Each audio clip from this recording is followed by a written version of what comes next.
U.S. President Donald Trump now says that Russia and Ukraine are very close to a ceasefire deal. Trump urged the two sides to meet and finalize the talks. Shortly after arriving in Rome, where he will attend Pope Francis's funeral, Trump posted on his Truth Social platform that it had been a very good day in talks and meetings with Russia and Ukraine. They are very close to a deal, and the two sides should now meet at very high levels to finish it off. He said most of the major points are agreed to. Before landing in Rome, he also informed reporters aboard Air Force One about the latest development. What do you hope Steve Witkoff will get out of his meeting with Putin today? He'll be calling me. They just left the meeting. I haven't been briefed yet, but he had, I hear, a pretty good meeting. Trump, who has threatened to walk away from peace efforts if he does not see progress towards a ceasefire, gave no other details. The Kremlin said Trump's envoy Steve Witkoff and Russian President Vladimir Putin had a constructive conversation, including a discussion on the possibility of renewing direct negotiations between Kiev and Moscow.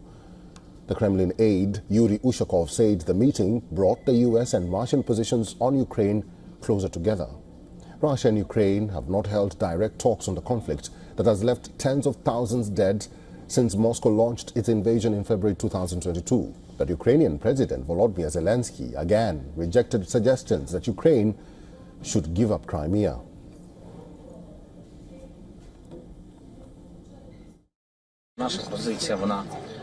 Our position is unchanged. Only the Ukrainian people have the right to decide which territories are Ukrainian.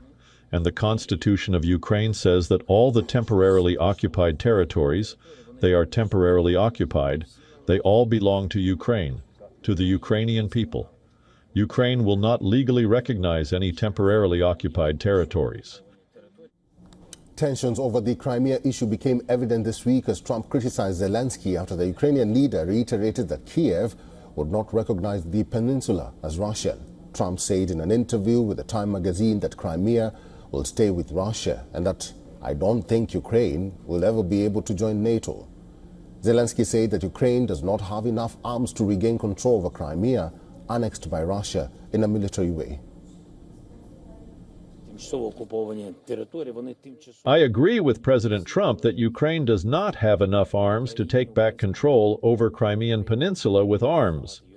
But the world can impose sanctions and use other means of economic and diplomatic pressure to talk about it and discuss territorial issues, but only after full and unconditional ceasefire.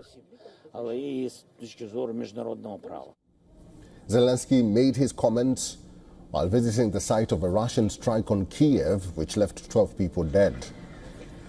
Zelensky will miss Pope Francis's funeral due to important military meetings. He had earlier said he would attend the Vatican funeral where he wanted to meet Trump. For all the latest news, download the WION app and subscribe to our YouTube channel.